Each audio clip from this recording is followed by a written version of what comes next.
and gentlemen, and welcome to our latest event. My name is John O'Sullivan. I'm the president of the Danube Institute. We're a think tank based here in Budapest, but I think we feel we try to cover the whole of Central Europe. We hold conferences jointly with other think tanks in Poland, in the Czech Republic, in Croatia, and of course here. I will say very briefly, for those who are attending the first time, what the Institute stands for. I would say we are conservative in matters of culture and history. We are classical liberal in economics. We are Atlanticist in foreign policy. But above all, we are devoted to free and open debate, and that is why at our conferences, when it is appropriate, we try to have different points of view represented on the same day on the same platform. At other times, of course, we have a subject and an expert who is able to cope and cover that subject from all sides and answer any questions from the floor. That is the case today. I'm delighted to introduce Ambassador Charles Crawford, who is going to talk to us on borders. I'll say you already know a lot about Charles from the information we've given you, but I'll say briefly that he is a distinguished British diplomat who served as an ambassador in Poland, in Serbia, in Southern Africa, and that he was one of the architects of the Dayton Accords. And when the transition in 1989-91 in Central Europe, Eastern Europe, and the Soviet Union was taking place, Charles was the Foreign Office's man who was, so to speak, in charge of, responsible for British government policy at that time, a time, by the way, when British policy was extremely active and, I think, on the whole, beneficial. One can't always say that, but on this occasion, I think one can. Now, the topic, of course, is highly topical. It is about the question of borders. Are they immoral? Should they melt? Should we have open borders or no borders at all? These are questions, really the same question, which a few years ago would not have been on anyone's practical agenda.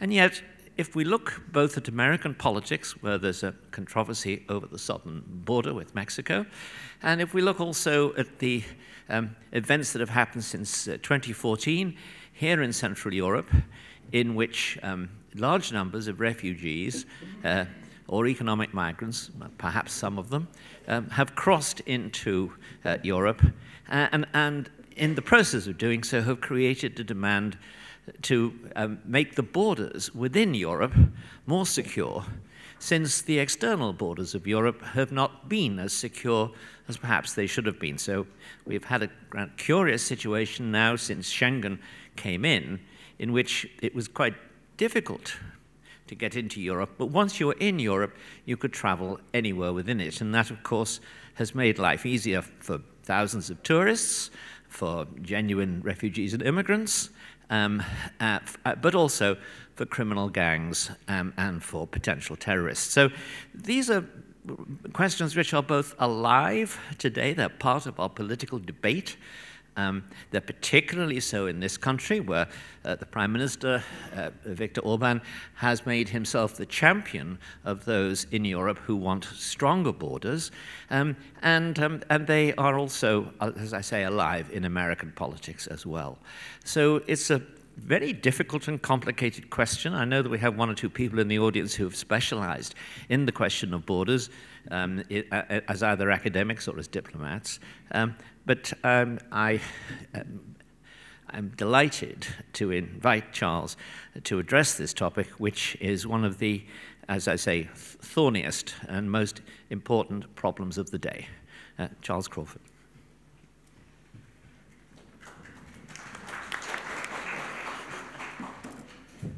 Right. Thank you all. I know there are some people here who know about this subject. So I'm sorry to disappoint them in advance, but nonetheless, I will press on. I asked the Danube Institute what they would like me to talk about. And I said, what shall I talk about? More borders. What if borders melt? What if they just go away? Or I could talk about, are borders immoral, a sort of related topic.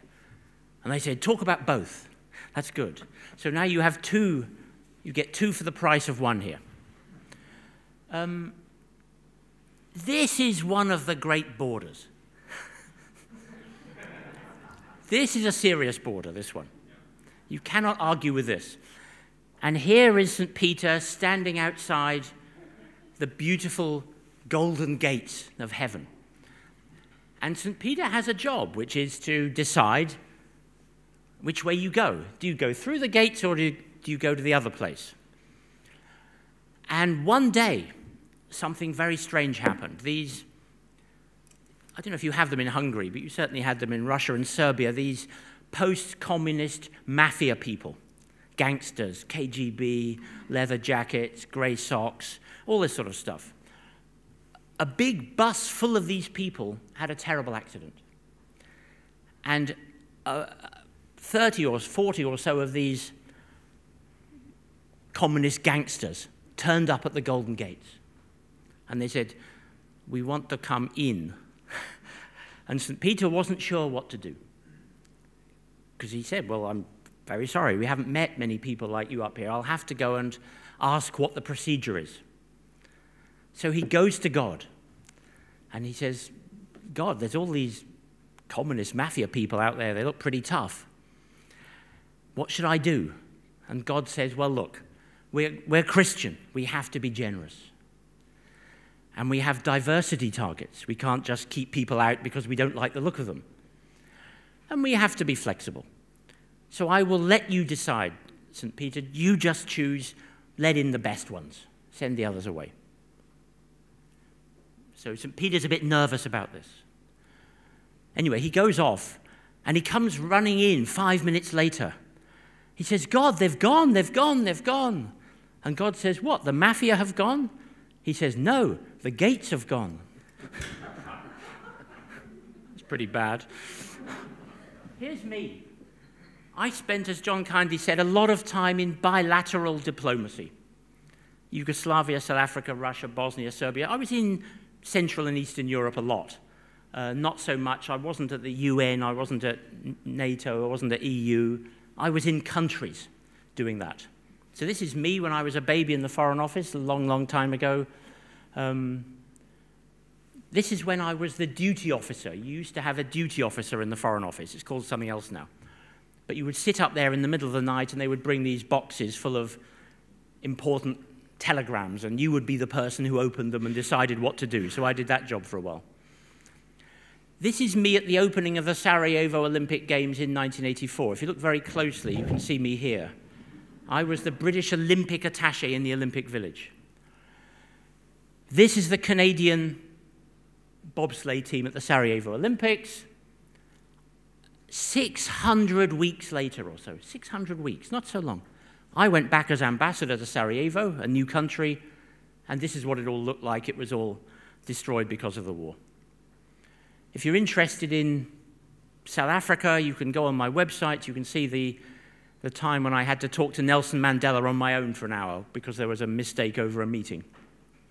I was in Moscow when this happened, the siege of the White House, when the Red Browns tried to overthrow President Yeltsin, and I ended my diplomatic career, if you like, in this parade. This is the President of Poland, President Kwaśniewski, going to Buckingham Palace 4 days after Poland and Hungary joined the European Union, and I'm in one of those carriages with the President of Poland going to have lunch with the Queen. So that was that. What I do now is I write speeches. And so these are the Cicero Awards. These are like the Oscars of speech writing, if I can put it that way. They're the nearest thing to it. And I've won a couple of these. And this one was all about the future of the funeral services sector. So you can write a great speech about anything. And I've written about this in my book, and there are some copies of my book outside. My relationship with you is very simple. If you want a book, all you have to do is pay. Now, let's get into this subject. One of the things I'm now doing, as well as all this other stuff, is I'm doing a Master of Arts in philosophy. And some of you will have done philosophy. And it's just horribly hard. I cannot tell you how hard it is. And what it really is the annoying kid, you know, who says why. You say, you've got to eat your cabbage. Why? Because if you don't eat your cabbage, you'll get sick. Why? Because your body needs food. Why? And you keep going, why, until you run out of things to talk about. That's philosophy. It's very, very annoying. Going right back to Plato, Plato had the idea of forms, that as well as there being a cat, there is the form of a cat. How do you know a cat is a cat? Because there is a form of a cat that makes it different from a dog. So where do these forms exist? They live in the world of forms. This was his idea. And then along comes this gentleman. I'm sure some of you know who this is. Who's this? Anyone know? Very good. This is Ludwig Wittgenstein. Ended up in Cambridge, from Vienna, of course. And he's sort of my favorite because he writes these very strange little funny sentences. It's very easy to follow and yet impossible to sort of work out what he's really talking about. One of the things he says, and this is an important idea, I think, for this talk, is the idea of an edge, a border, only makes sense if you can see it from the other side. So what's at the edge of the universe? Well, you don't know unless you go beyond the edge of the universe to look at the edge of the universe. So he had all sorts of ways of looking at things which are just very, very clever. One of the things he talked about is, what is a game? What links chess, Candy Crush, football, tennis, any game you like, a game of hopscotch on the street? There's no one thing, he said, that links them all. You can't point to one thing which makes them all the same, and yet they're all a game. So he talked about the idea, instead of there being a definition of a game, he said there's no real definition of a game that covers all these different games. He said what you've got instead is a family resemblance. You know, you have your families, you look a bit like your auntie, but you also look a bit like your uncle and your grandfather in very, very subtle ways. And he said, instead of putting things in distinct categories, think about family resemblances. This is an important idea in philosophy. So I'm going to write my dissertation. I've got to write a dissertation. I think I'm going to write it about the philosophy of chess. What is chess? What is it? It looks like a game. Here's my chess set. I don't know if you can read this. To Charles, good luck in the chess game of diplomacy, signed by Garry Kasparov. Now, I've got some good stuff here. You know, I sort of know what I'm talking about. But you can look at chess as a game, but you can look at it as the trillions and trillions and trillions and trillions of possible chess positions. There is a finite number of chess positions. It's an impossibly big number, but there is all the positions you can possibly have on a chessboard. Is that what it is? Or you can digitalize it. So computers can now play chess, and then it just comes down to ones and noughts. You know, what is it? On what level do we look at it? Now, technology is changing the way we look at things in a massive, terrible way. You know, these little mobile phones, they're changing everything. They're changing identity. This is the point. How do we know that A is not B? What's on the border of A that stops it being A and becomes B? How would you know when you're going from A to B? What does that mean? We sort of look at it and say, yeah, but A isn't B, but why isn't it B? Or numbers. Numbers baffle Plato. They baffled the Greeks. They've baffled philosophers ever since. We all know what 1 cat, 2 cat, 3 cats is. But we've never seen one. We've never seen one on its own. Not one cat. We've never seen one. We've never seen two. We've never seen three. Where are these numbers? Why is it that this building can be built according to principles of numbers that no one has ever seen? Isn't that a bit weird? So what's on the border between 1 and 2 is an important philosophical question. This one, pretty topical. What's the border between ladies and gentlemen? This seems to be a thing now. And there's this, it comes to a head in sport. Here is the South African runner, Caster Semenya. She was born with a mix-up, as we might think it, biology. Which category is she in? You see, once upon a time, it didn't matter how you defined the category of men and women for sport purposes. It was pretty obvious who was what. You know, you could just look at people, and then the women would take part in that sport, and the men would take part in that sport. And if you say, well, anyone can be a woman, then you've lost the category of woman. The whole point of a category is, as Wittgenstein said, you have to see it from the other side. For the category to exist, you have to be able to look at it from the point of view of something that is not in that category. So what is the border between men and women now? I mean, we can talk about this, but it's not the subject of the discussion. But if you're going to have that category of women's sport, there has to be a category of things that are not women's sport for that to make sense as a thing. And this is causing great difficulties for all sorts of people for obvious reasons. Technology is changing this. You can use your technology to make those borders between men and women more mysterious. You can use clever technology to have surgery, but you might be able to change the DNA of your children to make them half and half. Why not? I mean, there's nothing in principle probably stopping you doing that when we figured out the science. Would that be good or bad? How would you tell? Technology is also changing the difference between public and private. Once upon a time, public was out on the street, private was in your home, private was in your head, private was in your business. That has completely gone.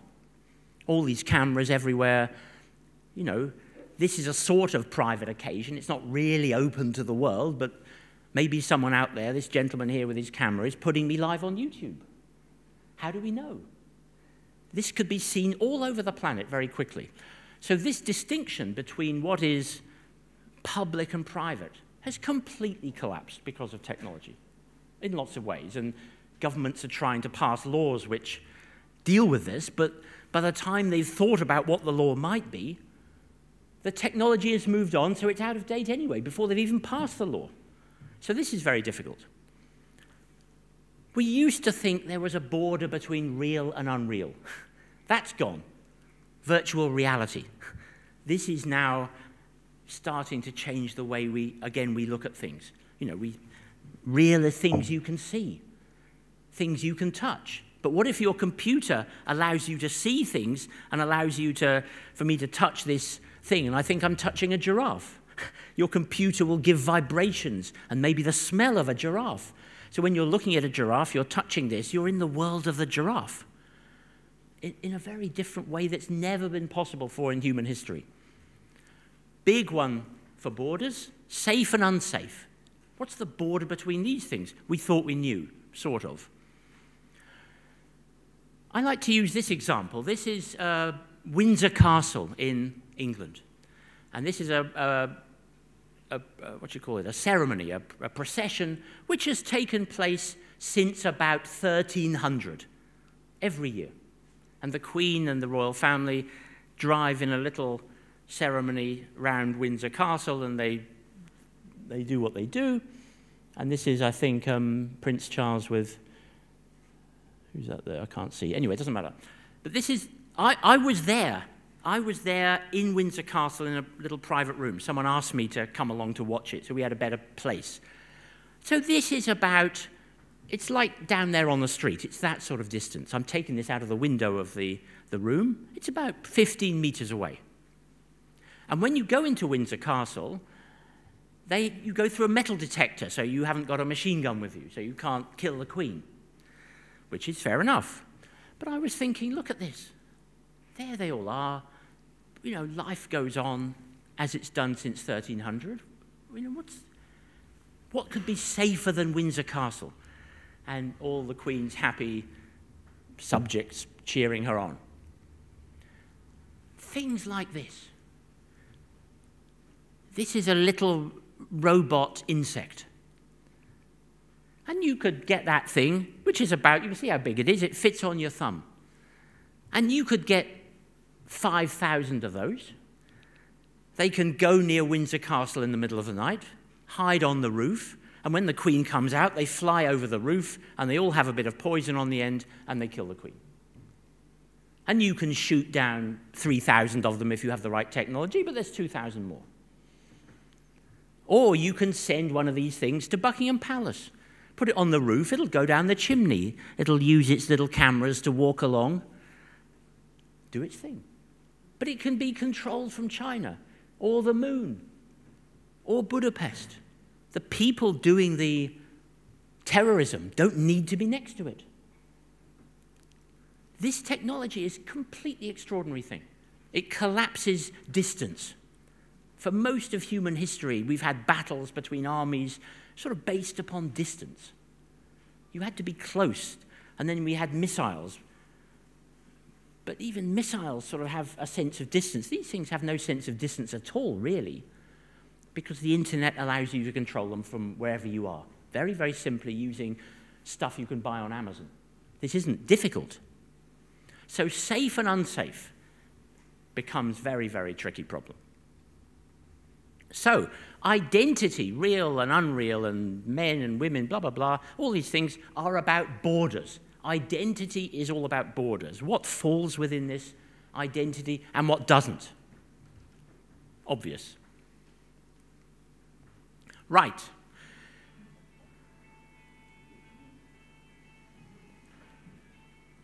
I think it's the KGB telling me to shut up. It's dangerous stuff, this. Why do things work? Why are the lights on here? Here's lights. There are lights. The electricity powering my PowerPoint, the microphone. This guy. Thomas, why are there lights? Why do they work? Well, the real reason they work is because of this. Because people have invested in the technology that allows lights to work, and so on, but they've invested in it because it's safe. They know that if they invest in lights in Hungary, they will get their money back.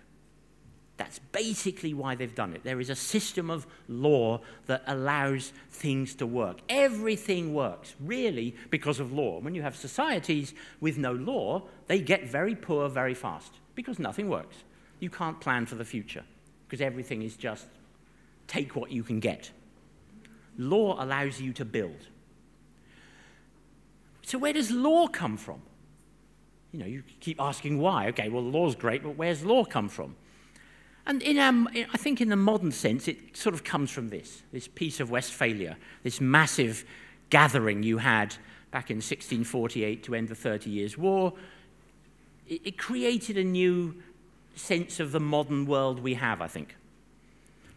You got this idea, sovereignty, relations between rulers, relations between people, relations between states. Previously, it had been relations between kings and queens and dukes and popes. But all of a sudden, it gets more formalized. And it takes, several hundred years for this to work through, but this is sort of where we are now. Basically, folks, there are two ideas of law. Do what I say or do what we agree. And the second one is what the American Revolution brought us. The consent of the governed. This is a new idea. Until the idea of the consent of the governed came along, everyone said, do what I say. I am the Tsar, I am the king, I am the queen, I am the boss, I give you the law. People followed it, more or less. But then we get this new idea. We have to agree on what the law is. This is very profound change. And this leads to this idea, the so-called nation state, or certainly the state. Some states are more nation than others. Poland, where I served, Hungary, they very much are nation states. There are Poles and Hungarians, this is their place. But a lot of other countries are not quite like that. They're much more mixed up, which is fine. So, where are state borders? And state borders are given to us by history, as we all know. But sometimes it's not clear where the state border is. So here you've got the whole problem with Yugoslavia. Is Kosovo a state or not? Now, 120 or so countries recognize Kosovo, but Russia, China, India, South Africa, a lot of big other countries don't recognize Kosovo.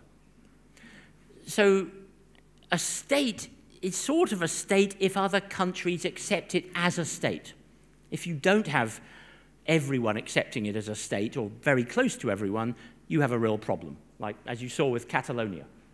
You know, Catalonia said, we're a state, and the world looked away in embarrassment, and it just collapsed. Now, Kosovo, it's not the same. 100 countries, including, I guess, Hungary and the UK, we've recognized Kosovo, but it's not a state in the sense that Hungary is. It has real problems because you don't know if you invest there, will you get your money back? There's too much uncertainty going on. And of course, Crimea, classic example of Russia moving the borders, effectively by force, I would argue. Where is Crimea? Is it in Russia or is it in Ukraine? If you go there, Russian people on the border will say, thank you for entering Russia. But, you know, Ukraine will say, you're still in Ukraine. So this issue of borders, I mean, it can be very controversial. Most of the borders in the world, we know where they are. They're fine, at least for the time being. You know, they will all disappear. In 1 million years, these borders won't be there. 50,000 years, none of these borders will be there. But for the time being, they're there. And there are 1 or 2 places where the borders are uncertain or contested. You had this strange idea of a different approach to borders. You don't have a state, you have a caliphate. And this is what ISIS came up with, the idea that we'll create a super space which isn't based upon the Peace of Westphalia. Those principles, it's based upon Islamic principles. And that led to all this stuff we've seen and the terrible sites and so on. And it crashed because the world ganged up on it and has smashed it. But the idea hasn't gone away. The formations of ISIS have been destroyed, but the idea is still out there waiting to pop up again in 50, 60, 200, 400 years' time. So if you look at all these different issues in international diplomacy, Ukraine, Kosovo, Syria, Iran, should Syria exist in its current borders? Iran and the Kurds and so on, EU, Poland. You know, what is the border between EU law and Polish law, or EU and Hungary law? What flexibility do the governments of these countries have to do what they think is in their national interest?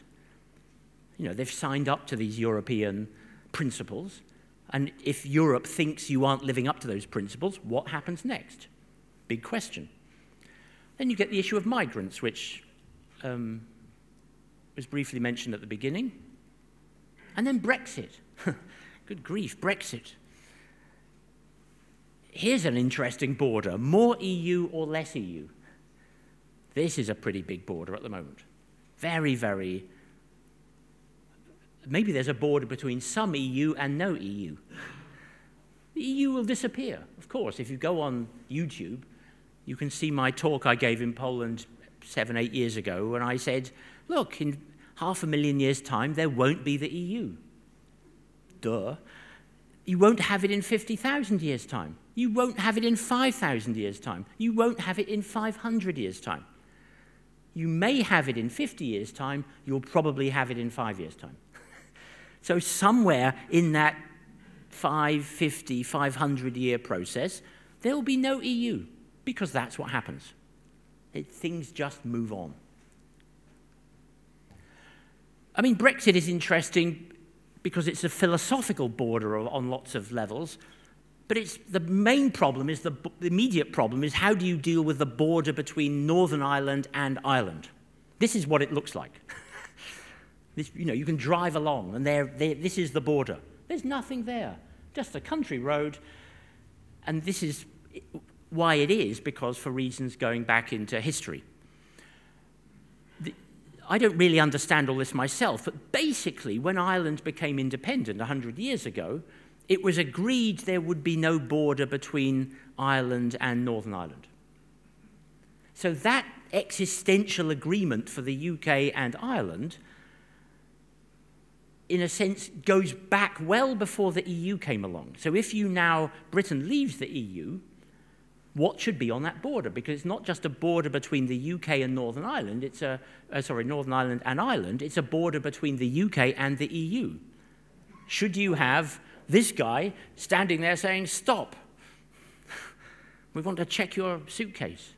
Now, there are ways you might be able to find your way around this, technical ways and all sorts of other ways, but so far it seems to be a real problem, and you can imagine the confusion that's going to happen if we don't get this right very fast. I found this, by the way, it's your club, John, isn't it? The Reform Club. This is a special message from Lloyd George. Can you read this? I have no hesitation in saying that the economy in the consumption and the use of food in this country is a matter of the greatest possible importance to the empire at the present time. In other words, going right back to the First World War, they were worried we were eating too much because supplies of food were running low. So I thought this is a good metaphor for Brexit. We might run out of food soon. Don't eat too much. This is an important border, folks. Today and tomorrow. Big, big border. Look at Ukraine and Poland. 1991, the economies of Poland and Ukraine were about the same size. Poland was a smaller country than Ukraine in population terms, but at the end of communism, 80 billion, I mean, it's nothing. Tiny, tiny economies in Western terms. But they were about the same. That's in 1991. Look here, it's not that, 1991, it's not that much longer. 15, 16 years? How long is that? A few hundred weeks. 25. Poland has gone to 530 billion. Ukraine has gone to 110 billion. This is why Russia can mess with Ukraine in the way it's done, because Ukraine just hasn't got going. These numbers get very big very fast if you're not careful, if you get the policies wrong. And I always like to show this graph. This is a graph of, you can't see the numbers, it doesn't matter, but basically it's global population. And here these are 250 million, 500 million, 700, blah, blah, blah. So the two countries at the top are India and China. And the one at the very, very top is India. So in the middle of the next century, the graph along the bottom is from 1950 through to 2100, 150 years. In about 2060, there will be 500 million more Indians than Chinese. China is going to come down because there just aren't that many teenagers in China at the moment compared to India. And they will have families and it'll just come down. But who's the country coming up? Who is the country coming up that is moving on a trajectory to replace China as the second biggest country in the world? These are UN figures. Nigeria. Very good. Nigeria. Nigeria. Look at the figures for Africa. Back in 1950, sort of when I was born, UK had 50 million. Hungary had about 9 million. Russia had 100 million. Tanzania, Kenya, Ghana, they were much smaller than us. At least smaller than the UK. They were our colonies. We had taken them over. 2100, according to the figures I saw on the internet, Hungary's population is going to go down. UK will have gone up quite a lot. Russia will have gone up a bit. But what about these Africans? What does anyone think Tanzania will have?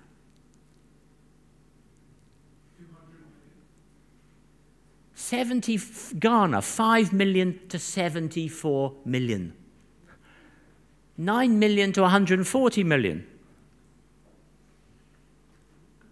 These are just 3 countries. Where are these people going to go? if they don't like where they live? They're going to come here, or Europe, or wherever they want to go. There'll just be a lot of them. This is just 3 countries. There's plenty of other countries having similar dramatic population shifts. So, let's answer the question. What if borders melt, and are they immoral? 2 questions. This is an important border, folks. The border between moral and immoral. We're all interested in this one. Have you all, do you in Hungary, have you heard of the trolley problem? Do you know what the trolley problem is? A trolley is a tram, you know? And the idea is that you're on the bridge, and the tram is coming underneath you. And you can see that out there in the road, round the corner, are some people who have been tied down to the road and they're going to die.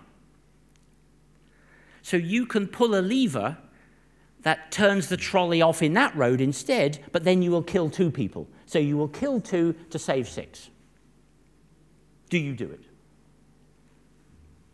Or there might be a very big person on the bridge next to you.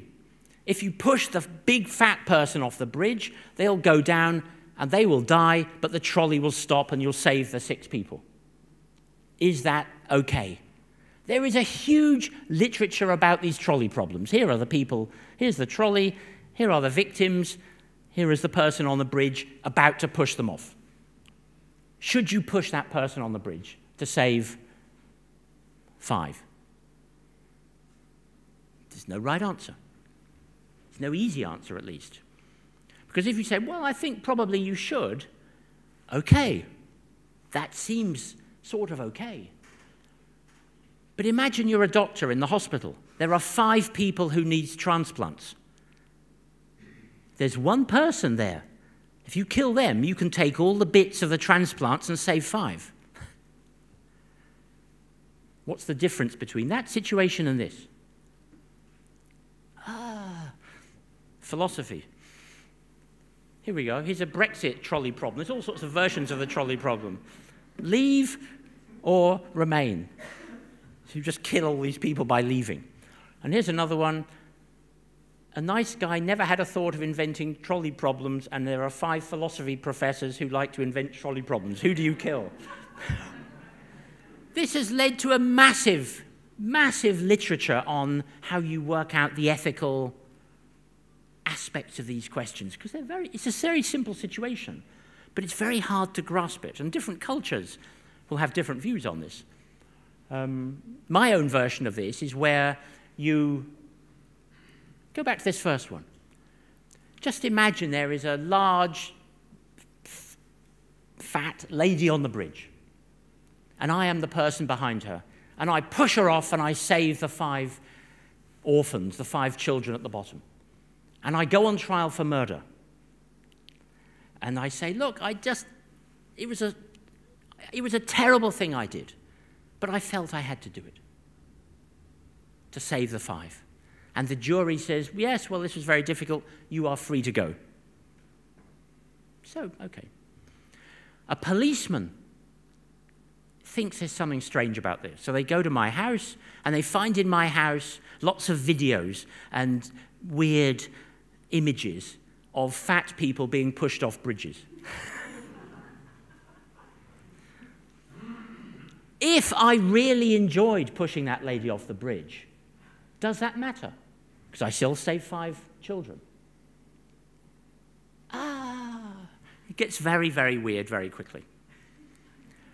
So when you're looking at morality, these things are not easy to pin down. Are borders immoral? Good question. How would we begin to define the category of moral and immoral? Human rights. One of the human rights you have and I have is the right to move, the right not to be trapped. So the question then arises, is there a human right to migrate as opposed to leave your own country? Is there a human right to immigrate into someone else's country? When they set up the Universal Declaration of Human Rights in 1947-48, after the Second World War, they basically said this: everyone has the right to leave any country, including his own, and to return to his or her own country. So this was dealing with, the, if you like, the Cold War situation. You know, everyone has the right to go, everyone has the right to come back. You were looking at the issue as in terms of your own country. But that's not the same as saying you have the right to go to another country as such. So imagine I have the right to leave my house. No one can keep me locked up there. But do I have the right to go into your house if I've got no other house to live in? And do I have the right, when I'm in your house, to stay there for as long as I want? Now, some people say yes to these questions.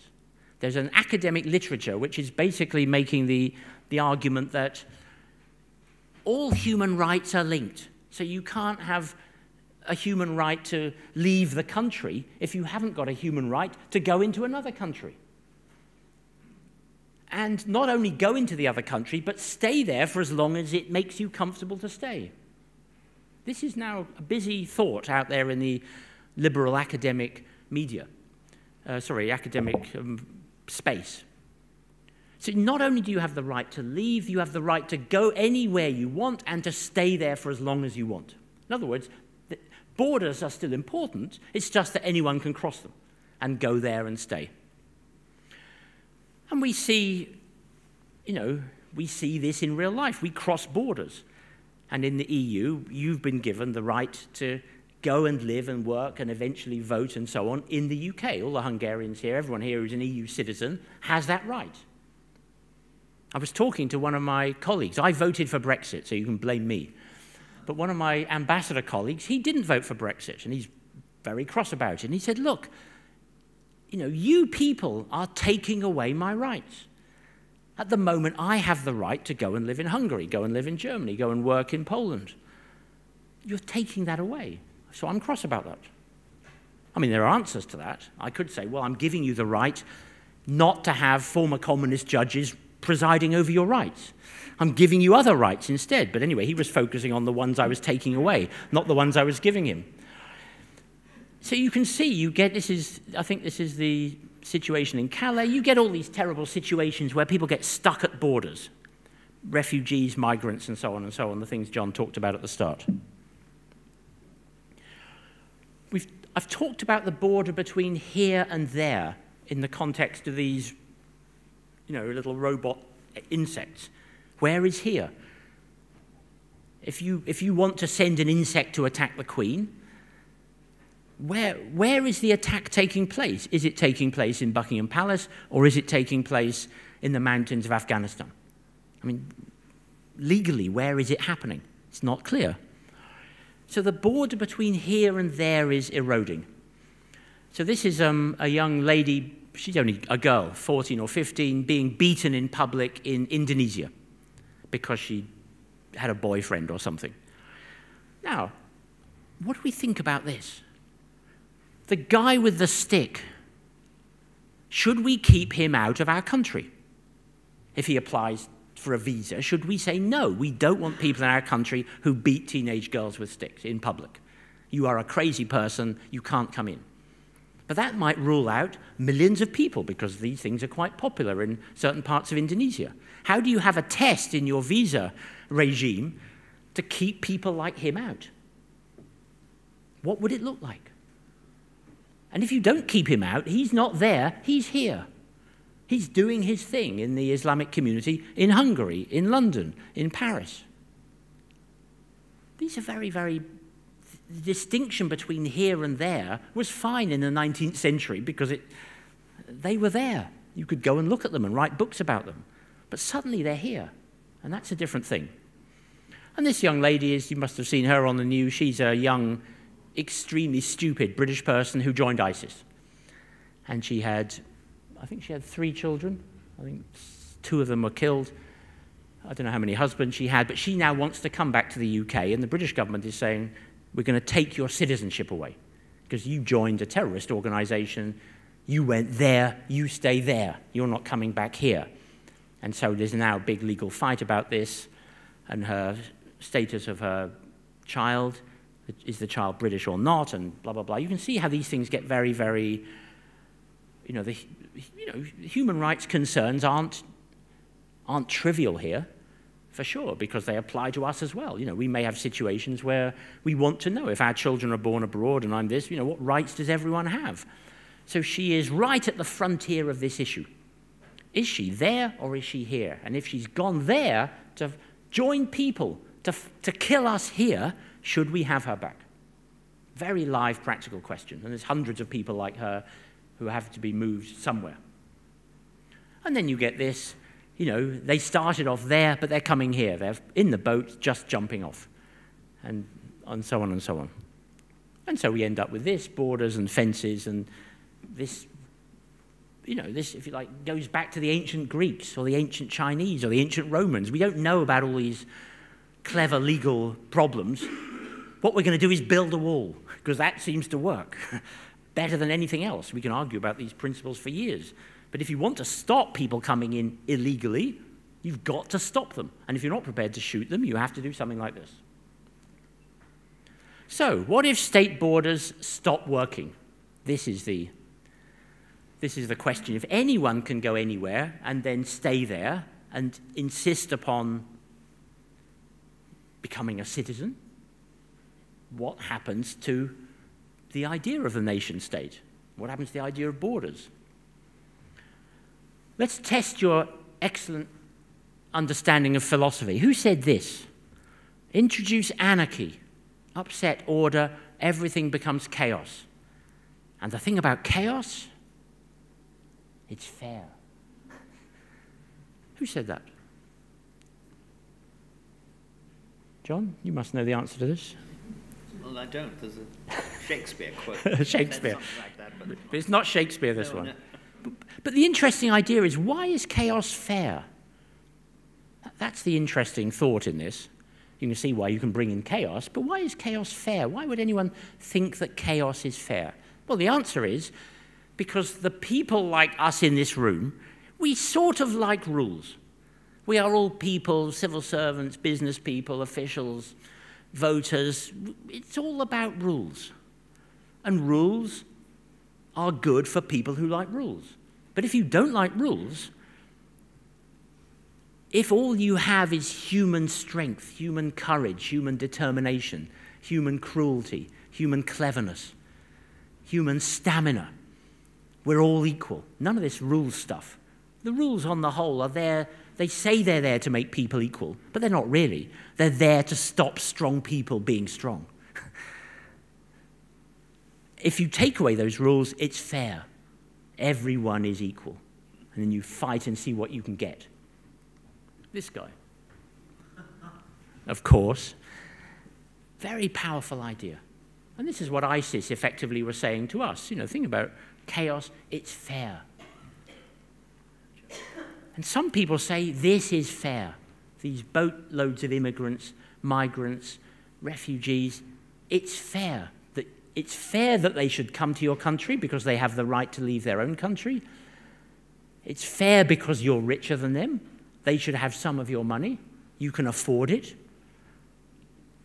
And if you don't let them in, it's not fair. This is the argument. And it's, it has a certain power to it, for sure. So, folks, we come down to this issue of identity. Some of you must have been to Dubai. I'm always struck when you go to Dubai. This was just dust. Not long ago, in our lifetime, this was dust. And now look at it, this extraordinary, amazing place that works. Now, the interesting thing about Dubai is if you got on a plane, went to Dubai now and landed in Dubai, there are far more, massively more foreigners in Dubai than Dubai people. The number of Dubaians, Emiratis who live in Dubai, a few 100,000. But there are probably 4 or 5 million tourists and visitors and guest workers living there. So imagine Hungary with, what's the population of Hungary, 9 million or so? 9 million with 40 million foreigners living here. From all over the world. Every possible culture. How would that work? Why does it work is the interesting question. And it works because this is the Burj Khalifa Tower. This is the tallest building in the world. And this is the picture I took from the top of that tower. And you see these things like this, these towers here. Those towers are bigger than the biggest towers in London. And look how small they are compared to this. When you look at this, you feel ill. It's so tall. How does this thing work in the dust? How does it work? It works because the Dubaians and the Emiratis have a very, very strict position on citizenship. If you want to become a citizen of Dubai, you can't, is what it boils down to. There's a lot of procedures. You have to be resident for 30 years. You have to be a good citizen. You probably have to speak Arabic. You have to do this. You have to maybe become Islamic. There's things. It's on the internet. But what it basically means is you can't. You can go there, you can work there, but you don't get to set the rules. We set the rules for our country, and if we want to chase you all out, we will. And I think this is, in a way, my own answer to this mass migration. It's sort of fine if people come, but what you have to do is be very tough on citizenship, because otherwise you can't set the rules. If you want Hungary to exist as a place for Hungarians, Hungary has to set the rules for Hungary, and not 40 million Syrians or 40 million British people or whatever. So countries which have mass migration, like the Emiratis have done, do it because right at the heart of it, they control the law. And I always say in these presentations, there are two issues, folks. Who decides the rules? And who decides who decides? Because if, I don't know how the institute works, but if John is there, what are you in the institute, John? You're the director? President these days. President these days. Promoted. Oh, he's been promoted. But so John, in theory, presides over the institute. But who chooses John? There may be someone who chooses the chairman. And if the chairman doesn't like John's view of the institute, John decides, but someone else out there decides whether John is replaced or not. So that person is ultimately the one who controls this institute.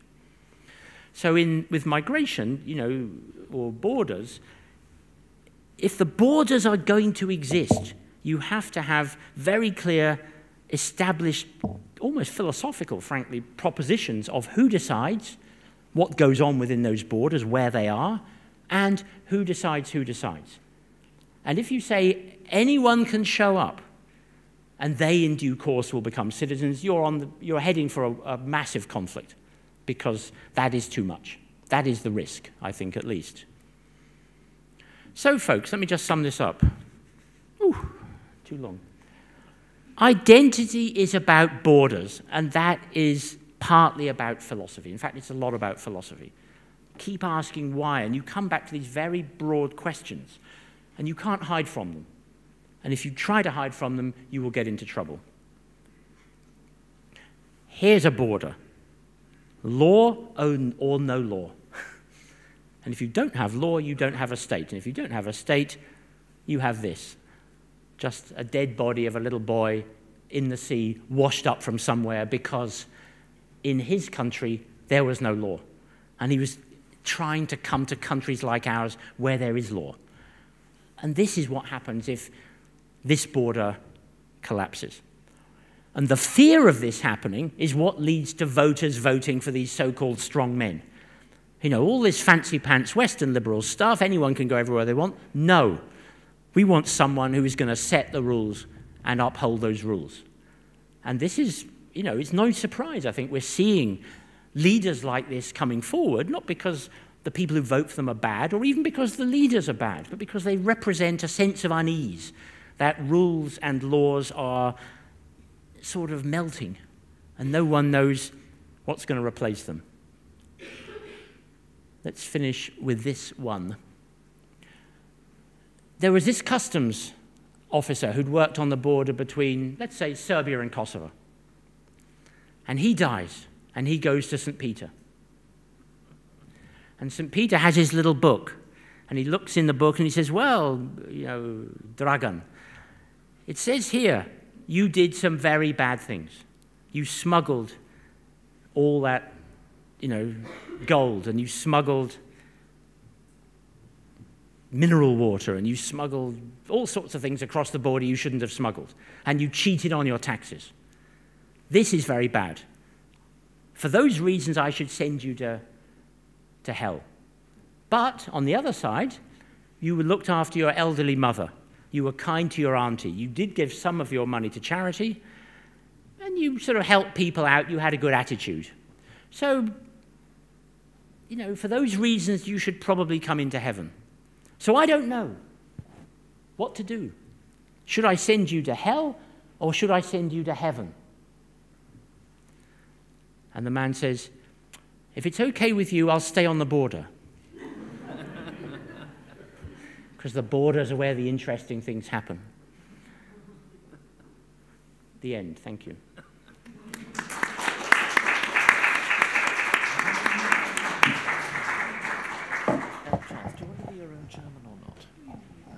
Ladies and gentlemen, I think that was a wonderful talk held my attention throughout, and it fully justifies the award of the Cicero, the awards, plural, of the Cicero, which Charles has received. I should say that he is also tomorrow talking about how to make a good public speech, or giving a class on it.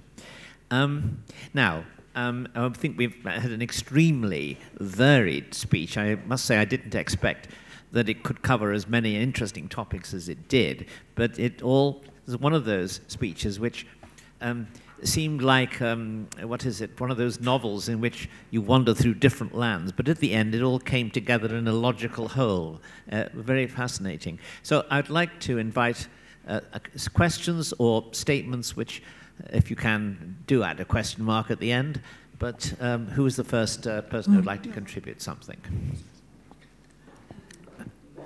Now, I'm sure, yes, the gentleman here. Hang on a second. We're going to give you a microphone. By the way, if people, when they're asking questions, where it's relevant, could say if they're associated with a particular institution, that would be helpful. Thank you. Okay. Thank you. I'm Peter Kleckner.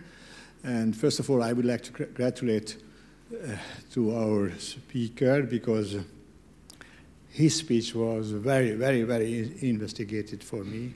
And I suppose that for the audience as well. And I remembered one of my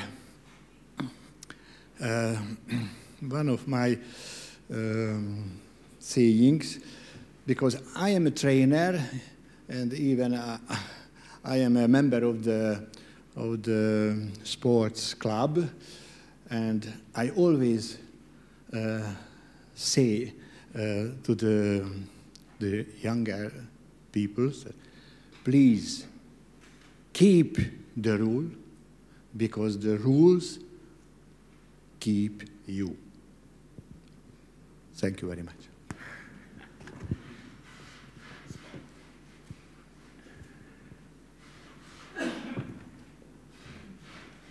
Well, I think this is an important idea. Can I just quickly go back to talking about games? Because Wittgenstein said chess, athletics, bridge, card games, solitaire, Candy Crush, football, tennis, blah, blah, blah, they have nothing in common. They have a family resemblance. And that sounds like a very good argument. Another philosopher has now turned up saying, Wittgenstein was wrong. There is a definition of a game. And it is something like this. It is the voluntary acceptance of an unnecessary difficulty.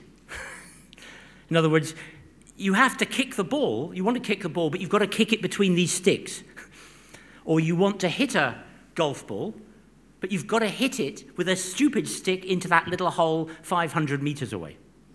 So the game is all about giving yourself an artificial obstacle to aim at which you don't need in your life. You can go around hitting balls anywhere you want, but you have to hit them in this way, for this time, in this place. And all games, in a way, are a little bit like that. I think there's a point to this. You're setting yourself a silly target. You're playing... I play Candy Crush. Has anyone here played Candy Crush? This is a terrible thing. It's a terrible, terrible, stupid computer game you play against yourself. I am now on level 4,423.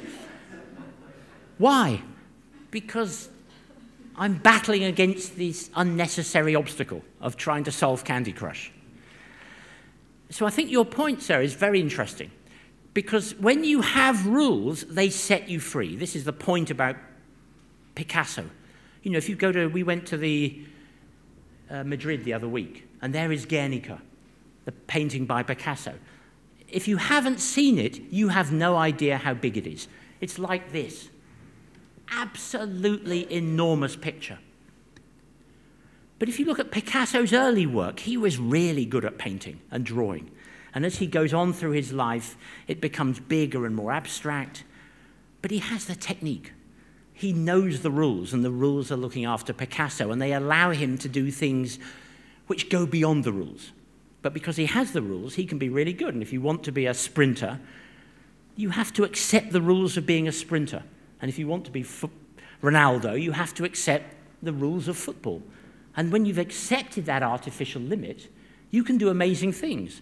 And that applies to countries as well. Once you've got a country and people are mobilized, they can do amazing things. They can build buildings like this. Look at this.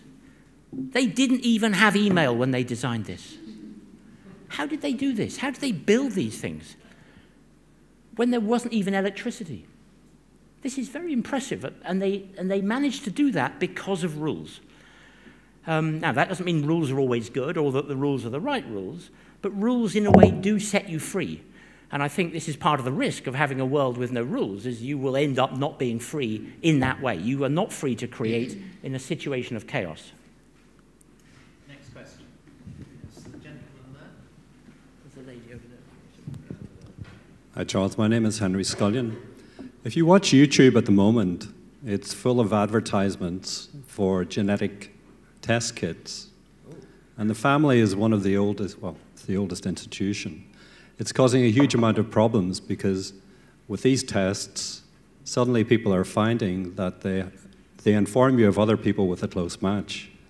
So you're finding out that perhaps one of your parents is not actually your parent, or you have an unexpected sibling somewhere. And this is in America. It's actually been offered by the Mormon Church because they're very interested in genealogical history. So when an institute, even as old as the family, the pace of change is affecting the border of the family. And it seems like that change and the pace of development is going to present constant challenges.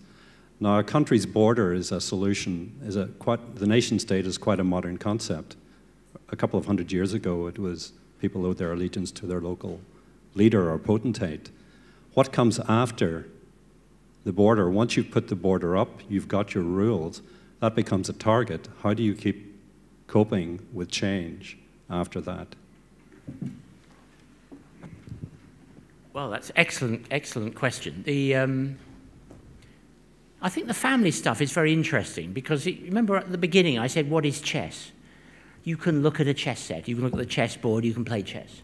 Or you can look at chess as something slightly more abstract, namely all the possible chess positions. And it's just a way of getting from one to another.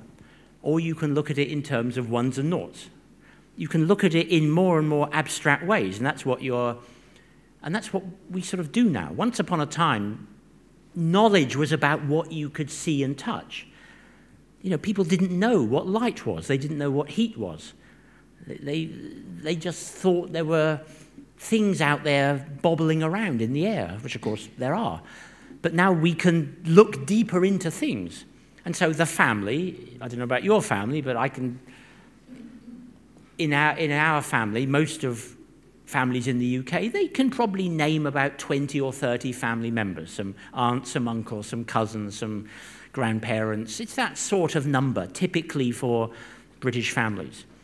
And you think you know who's in the family, and you think you know what was going on. Other cultures, in Kosovo, for example, people know far more family members. There might be an auntie there who has a little book who keeps track of the family, where there are 250 people in the family. These extended family networks, very, very important.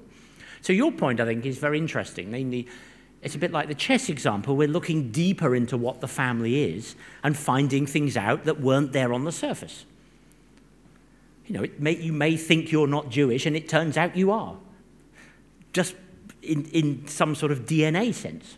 And I think this is quite interesting because it allows you to start looking at patterns of DNA. You start to be able to look at history in a very different way. Where did these people come from? You know, what's happened? Where are we all linked and where are we not linked? So I think this is an interesting idea.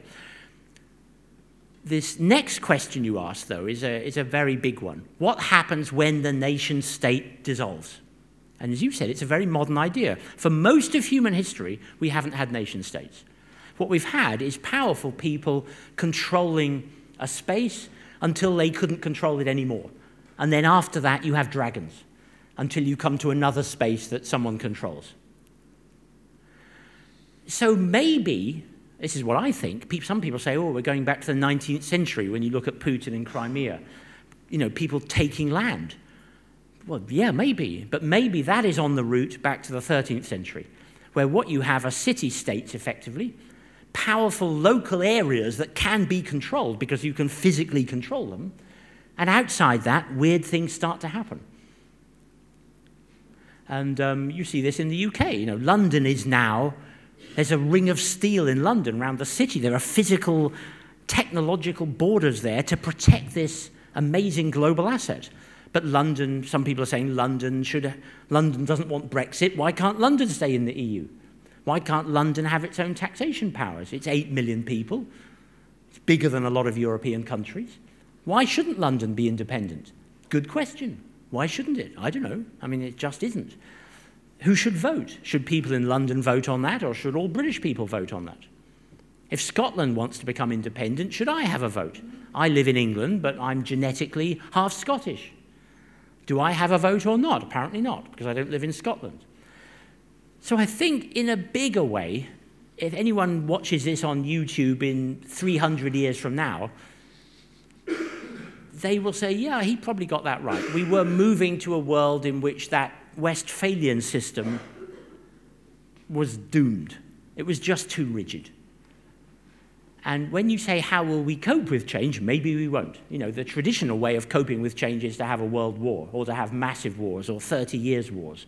Maybe that's the way we will cope with the change. There's no particular reason, I think, why that shouldn't happen again, not tomorrow, but maybe in 5, 10, 20, 40, 50 years' time. Because why wouldn't it? What will be stopping it happening? Lady here. Thank you. And Mr. Crawford, thank you so much for a very thought-provoking lecture, one of the best I've heard. It came to mind in your presentation that there was a slide you had of the plaque of Lloyd George, who commented on food. And as you explained it, it was the subject of food had to do with the amount of food. And that popped into my mind possibly another border in the 21st century that I think that all of us have, but we're slow to recognize exactly how slow it is and the fact that it actually exists. And it's about food. It's about the air, the water, and the soil. And as I perceive it in a generalized way is that the global corporate entities are very strong on pushing the latest technology, whether it's pesticides and herbicides, Wi-Fi, the coming 5G, which is a giant untested commodity, which is being bought and sold and used. And it was a technology that was originally silent warfare in the Vietnam War. So I think these are all issues that we all face as global citizens right now, but we're very slow to recognize, I think, some of the pernicious aspects of that and how it will eventually dissolve borders among all of us on a genetic and a molecular level. Because the last questioner was asking, or touching upon the genetic aspect of this, which I think is a lower rung on the food chain of what could happen to us if we're all poisoned by our air, water, soil, and food supply and whatever silent weaponry is circling around our heads. So this to me is an invisible border, and that border is amorphous, and it can shift without our seeing, hearing, tasting, and smelling it, which is even more challenging, I think, for the 21st century. Do you have any thoughts on that? This isn't a plaque, it's a butter dish. It's a little butter dish. This message from Lloyd George saying, don't eat so much because it's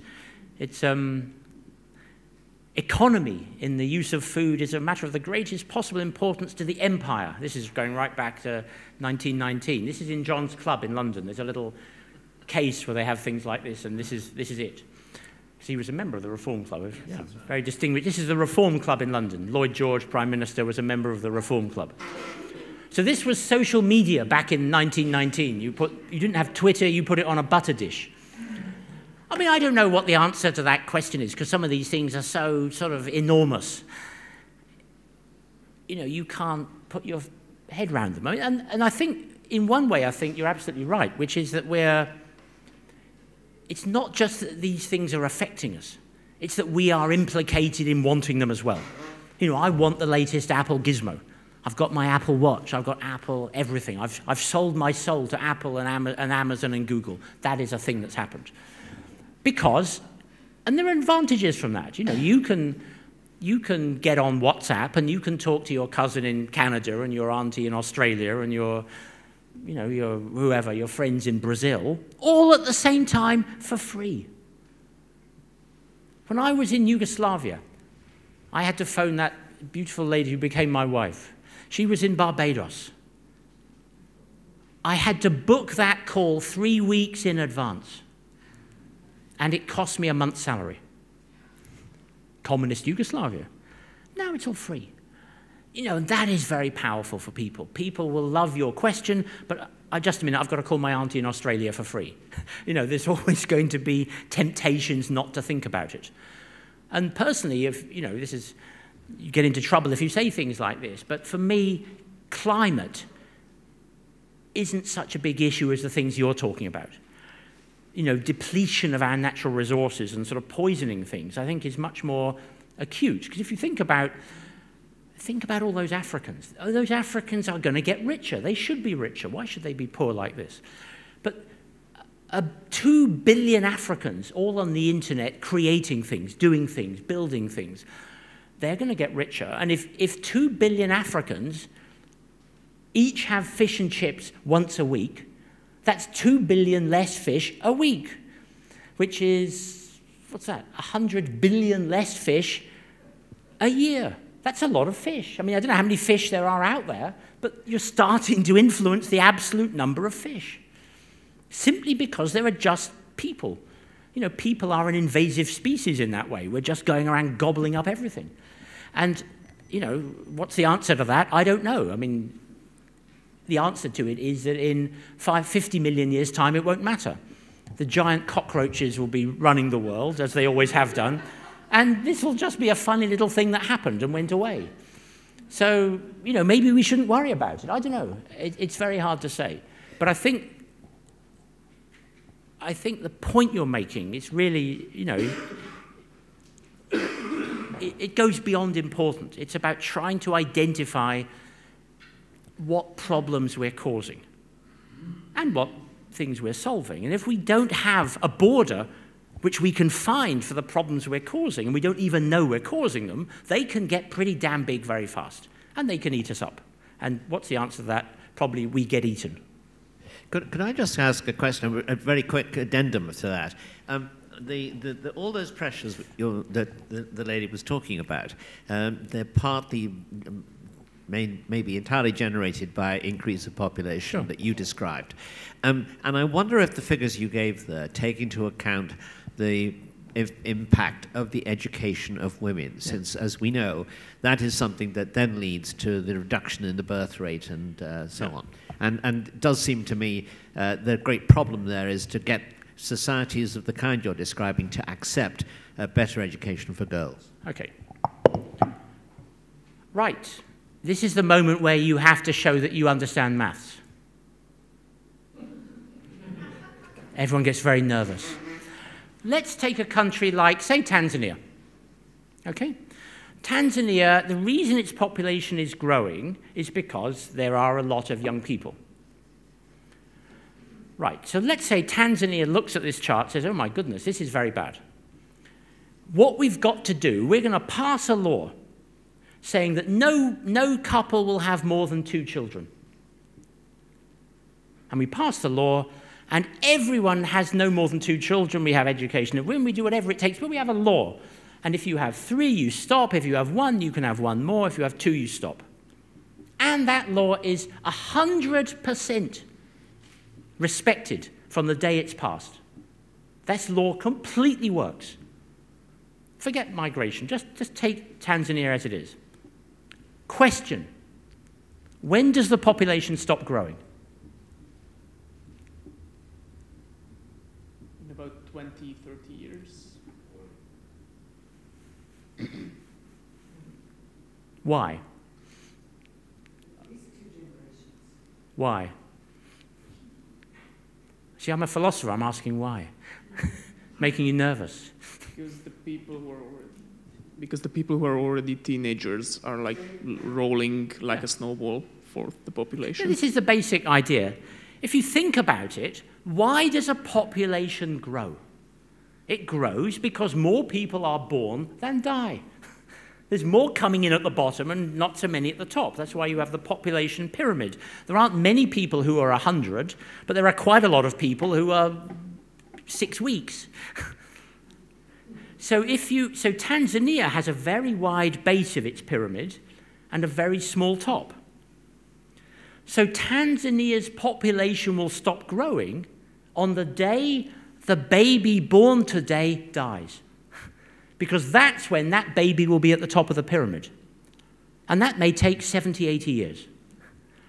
So even if you have a law that limits the population, even if you have women who are educated and don't have lots of children, only have 1 or 2, you've got the momentum. It's like a tsunami of people coming through, which will keep going until the pyramid is like that shape. And then you can end up like Europe has, where you get more at the top of the pyramid than the bottom, and the population starts to fall, which is where Hungary and Serbia and Russia maybe and Japan are. They've got more old people than young people. So the population starts to fall very fast. So all these things are quite actually easy to predict within certain parameters, because you know how many teenagers you have. You can reasonably make sensible assumptions about how many children they will have and how many children their children will have. And all of a sudden, as you say, you've got 2 or 3 generations before these changes really make a difference. So the answer is yes, of course, but the numbers aren't really affected by that, because even if you wanted to drastically change them, there are no ways you could implement those programs. And the Chinese tried to do this, but the Chinese are now starting to regret it, because they're saying, hang on a minute, there's going to be 500 million more Indians than us. This isn't so good either. So, I mean, I think these demographic issues are actually quite big. And you see them in Serbia with Kosovo. You know, you look at the differential birth rates between, cross into Kosovo. Anyone been to Kosovo? You cross into Kosovo. It's full of young people running around, not doing much, but they're sort of busy. And no one knows what they're doing. But then you cross into Serbia, there are no people. No one lives there. It's just a few farms. So that is a demographically unstable situation. And that's part of the political drama there is, for Serbia, what do you do about that? What do you do to stop Kosovo people buying Serb land and having Greater Albania? That is the existential question, regardless of where the border is. The border, you can have it here, but what if they cross the border? How are you going to stop them? The gentleman over there. Thank you very much. My name is Balash Idviga. I work as Communications Director for Fidesz, the governing party. And I'd like to ask you about Brexit. You mentioned it in your speech, and I think it links in a number of ways to what you talked about, boundaries and borders and how they melt or not. If you could explain just a little bit how you voted, why you voted the way you did, what you think about British identity, European identity, and the link between the two. And what do you think, finally, about the impasse right now, the indecision in Britain about how to leave or when to leave? Thank you. We could talk about this as a different subject in a way, but it's not. So I suppose I felt as a diplomat and as a sort of British person and as a lawyer that we never quite fitted. I mean, there is a sort of sense of legal, cultural, traditional identity which is hard to put into the Napoleonic legal space that is the EU. And in the end, you know, for me, maybe this is stupid, but it came down to the consent of the governed. You know, do I consent to Mr. Juncker? And the answer is no, I don't. I just don't consent to him having that sort of role he has in my life that he now has. And all these other things in Brussels. I mean, I just found I didn't consent to that. And if someone says, do you consent? Well, no. Now, is it better that I should consent and put up with it than, you know, have the confusion we've got now? Maybe it is. Maybe giving in to a different form of government. I mean, John calls the EU a post-democratic space. No, but in a way that's a very interesting idea because it's not really democratic in the way that we were brought up to think of democracy. It's a different thing. Very different way of running things. It's not necessarily bad. It certainly isn't, you know, Hitler or Stalin, but it's hard to pin down exactly what it is. But what it fundamentally isn't is consent in that old-fashioned American independence way. So I voted for that. Now, what do I think about the current impasse? I don't know. It's like you can have an impasse in a canoe heading towards a waterfall. You know, the impasse is impressive, but it's less impressive than the waterfall. So that seems to be where we are at the moment, and people are running around trying to sort it all out. I mean, the real problem we had, folks, we British had, is that we sort of decided what we didn't want.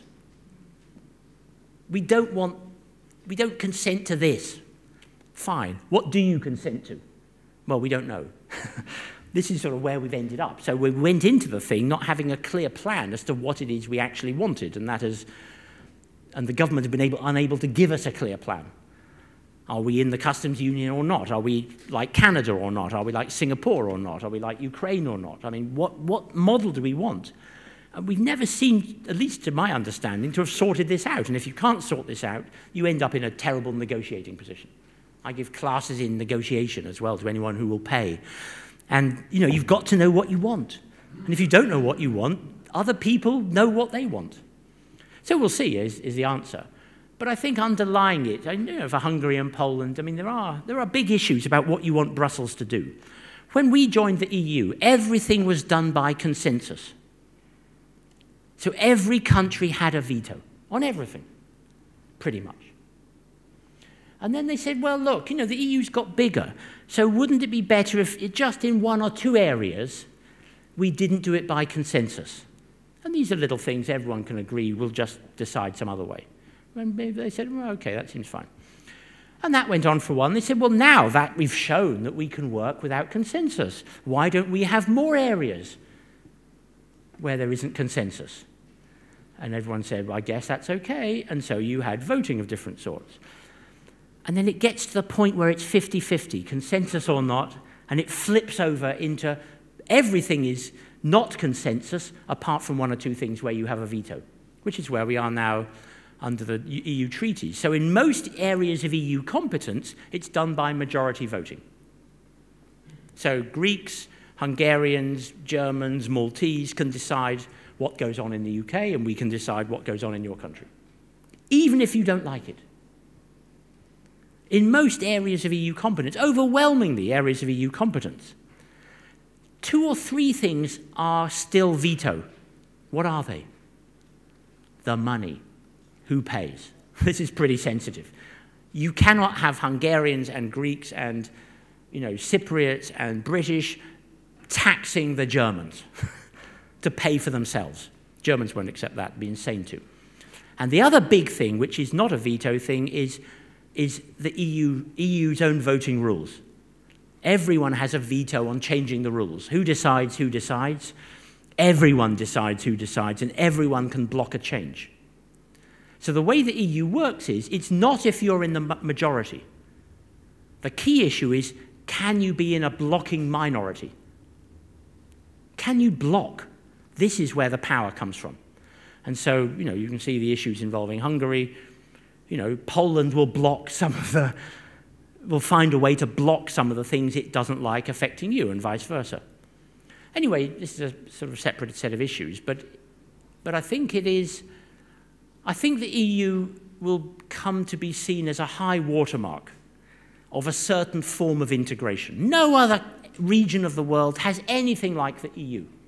You have ASEAN, you have the African Union, but no one has a thing where a sort of committee in the middle can pass laws for the whole system.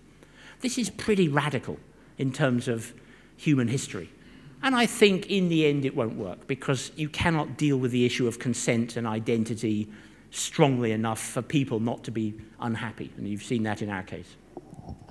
Thank you. I could just like to add Nigel Lawson's on the question of who decides. Nigel Lawson, Margaret Thatcher's Chancellor of the Exchequer, in his book on British government, described the Foreign Office doctrine on the veto as follows. He said the Foreign Office view was that whenever any other country threatened to use the veto, the British government should always support that because it preserved the veto. On the other hand, British government should never itself use the veto to protect its interests, because that would put the veto at risk. So, now the next question, please. I think Dr. Jarzynski, we'll try to answer all the questions. I think we all agree that it was a very enjoyable talk. If we look at your talk as a crowd of interested people, educated people, well, it was, I think, one of the best we ever had at the Danube Institute. If it were a crowd of students who are looking for an answer to learn, I think that would have been a very disappointing talk, because it may have been my fault, but I did not notice what the answer to the two basic questions, whether we should have borders, are borders moral or not. So let me put some thoughts from a Central European, particularly Hungarian point of view, and I would very much appreciate your comment. We may agree that, yes, borders are excellent, rules are important, and they should be kept. But if 11 centuries ago that would have been the case, there would be no Hungary, because we would not have been, Hungarians would not have been let in. And of course, the borders of, or the ethnic borders of Europe 2,000 years ago were very different. So in fact, things cannot be kept as they had been, although it would be desirable. Now, well, 600 years ago, roughly, the Ottoman Empire tried to crush Hungary and occupy it. Hungary resisted it because we wanted to keep the border. But it cost us half the population, and eventually we lost 2/3 of our territory because of the ethnic changes as a result of this kind of ethnic cleansing. So we would say that, yes, we should have support, we should have received support from the European community, from Christianity, to be more effective in expelling or preventing the Ottomans from occupying us. Of course, the Balkan people could say the same, only that 200 or 300 years earlier, that should have been the case.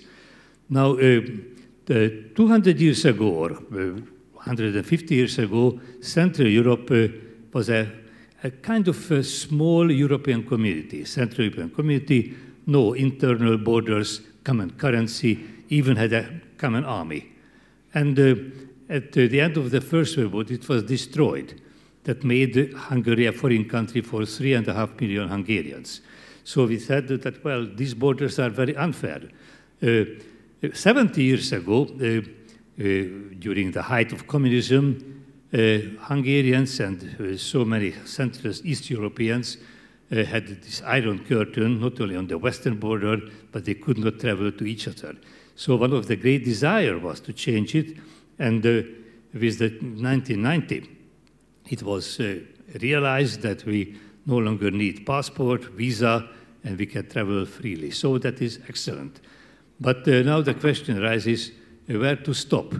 should there be a EU border between Hungary and Romania, where there are still a large number of Hungarians? What should be the border between these Hungarian communities and finally, your vision or this danger that if we can't manage things as they are, we can't protect the European borders, we will be invaded by Africans, millions. So my question is how to deal with that, how to prevent it. Yes, birth control, but you said that there are difficulties with birth control either. Should we just should we set up again very strong border guards, either on the Hungarian borders or on the European borders, and shoot all these people trying to come? Or the alternative, what is the alternative? How to impose population control so that to keep, let's say, population level at the present one, which can be still manageable, and if not, there will be really chaos, as you said. So I think even if chaos is fair, we should not accept that. Well, that's a terrific sweep of history. You said I haven't helped students answer the question. Well, here is the answer to the questions. Are borders immoral? No. What happens if borders melt? Chaos.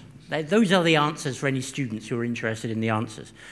I mean, I'm interested in, I just think, you know, there's so much in what you said, because if you look at the history of Hungary, you know, the advantage of borders is that they are inflexible.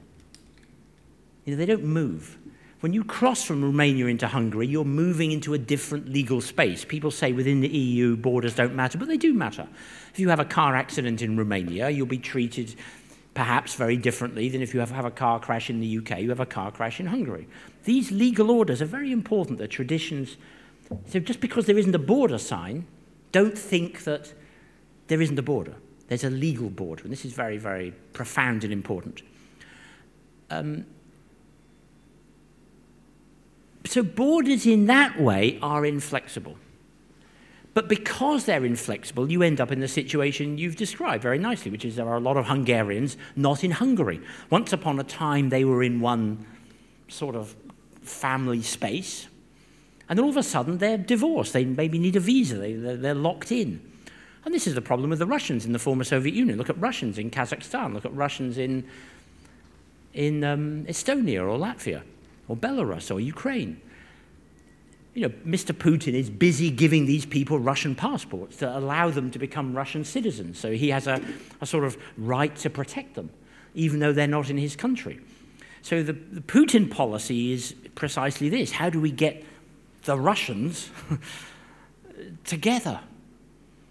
And you see this with the Kurds. The poor Kurdish people, they've got a perfectly good case for self-determination, but they're scattered between different countries. They seem to be doomed to be divided. So there aren't answers to this, I think. And so, in other words, if you lose the flexibility, the inflexibility of borders, you get more flexible arrangements for Hungarians, but then you have serious difficulties of control. Who controls this space? And if it's an Austro-Hungarian empire, that's fine. But then the Turkish Empire come along and say, actually, we'd like this space, and the whole thing crashes. So I don't know what the answer is for you as Hungary to protect your borders. I don't know what the answer is. I mean, maybe there isn't one. Sooner or later, Hungary won't exist. It may take 500 years for it not to exist. It may take 5,000, but we all look back in history. There are peoples, cultures, civilizations which no longer exist. And that is us. Sooner or later, that will no longer exist. And that will no longer exist in part because the effort of protecting the borders was simply too much. The gates fell because the weight of people on the outside was simply too much, and something else came along. And as you said, we wouldn't be here unless we were allowed to move in the first place. Well, maybe 10,000 years from now in this part of what used to be called Europe, there will be Africans saying, well, we wouldn't be here if we hadn't conquered all those Hungarians. Lucky us. And life goes on. I think we have to wrap it up quickly. So I'm going to take the two questions left, one after the other, so Charles can... Oh, three, actually. 1, 2, 3. If we can ask those questions quickly, and they'll be the final. 1, 2, and 3. I completely agree with you saying that rules are very important, but it makes a huge difference who makes those rules, and you seem to imply that states have to make the rules, and that's not obvious to me. In fact, I'm kind of an anarchist who believes in rules, but like when you go to Disneyland, it's the owners of Disneyland who should make the rules, and I don't like the idea of states. And in fact, you mentioned that city-states and smaller units might be the future, and I very much like that idea. I've just recently come back from the launch of the first seastead, small communities living in international waters on the sea. It's very interesting.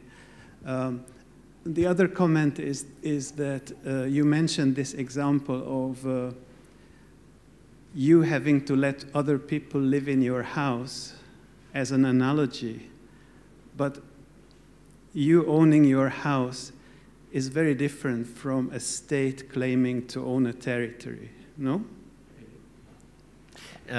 If we can get the other two questions right away, quickly. Yeah. Okay. If you could, I think then you can. Thank you very much. The heritage of the nation state is it has officials who can be removed. Increasingly with social media, we're having things like Facebook, totally unaccountable. Mark Zuckerberg is probably more powerful than most presidents or prime ministers. He can regulate news, he can ban people on his site. How will democracy and the kind of laws we've been speaking about cope with this problem? And the question over there on the left. Thank you very much. You're very interesting and inspiring lecture. I would like to make a remark about Arabic countries, that there is a problem with 3 incomprehensible loyalties and sets of rules: the tribalism, the Westphalian states, and the community of Islam. And just one remark that if we compare Islam, the problem, I think that one of the main problems that there are different sets of different rules. There are no rules like in the Roman Catholic Church that there are clear rules and rule makers. And one very short question: what's your opinion about the phenomenon of dual or triple citizenships? Did you say plural citizenships? Dual citizenships or plural? Let's quickly wrap this up. I think the first two questions are in a way the same question. I mean, the interesting thing about the right to migrate and the right to sort of go anywhere is that it seems that quite extreme left and libertarian right seem in some weird way to agree on this, because for different reasons they think this is a good idea. And I'm not sure. I mean, I personally am I'm sort of with you as a sort of existential libertarian. But I suppose I wonder is it really good if you go into Disneyland and Disneyland says no black people are allowed in here because it's our private property and we want to keep them out? Or you go in there and an accident happens and they say it's not our fault, it's your fault, you get no compensation. I mean, you know, there are ways in which libertarians can deal with this, but you normally end up with some sort of framework within which that happens, and that's sort of who decides, and that goes back to your question. You know, your question is, in a sense, the opposite side of this question. What happens if democracy gets privatized and Facebook and Twitter and so on just decide that they will choose who the government is effectively rather than the voters? This is the libertarian position where you can all choose to go on Facebook, we can all choose to go on Twitter, we can all choose to leave. But if we sort of somehow stay around there and we get manipulated without our noticing, then what happens? You know, this is, you know, it's all very well, I think, having Disneyland or my house as an example of a space that I control, but I do rely upon other people providing the electricity and the security in some sense for that to happen, and that typically has been the state. Now, there are ways in which you might imagine a world without that, but it's how you get there is going to be jolly difficult. And that comes back, I think, to this question of the final question of dual, you know, loyalties. And And I think maybe this is the point, really, perhaps, of the whole thing, that maybe there are borders of loyalty. There is only so much loyalty you can have in your life. You cannot be loyal to things which are too distant from you. And if you try to build institutions, try to build a world in which loyalty is too far away, people in the end just won't accept it. And you can have clashes of loyalties. You know, the loyalty of certain Islamic communities is maybe different from the loyalty of certain Christian communities or whatever. That's understandable. But that's not the point. The question is, do they fight? And if they fight, who wins? If you want to buy a copy of the book, all you have to do is pay. I will sign it if you want it. It's out there. Otherwise, coffee. Charles, that was an absolutely marvellous talk, and your answers to questions were superb. Thank you.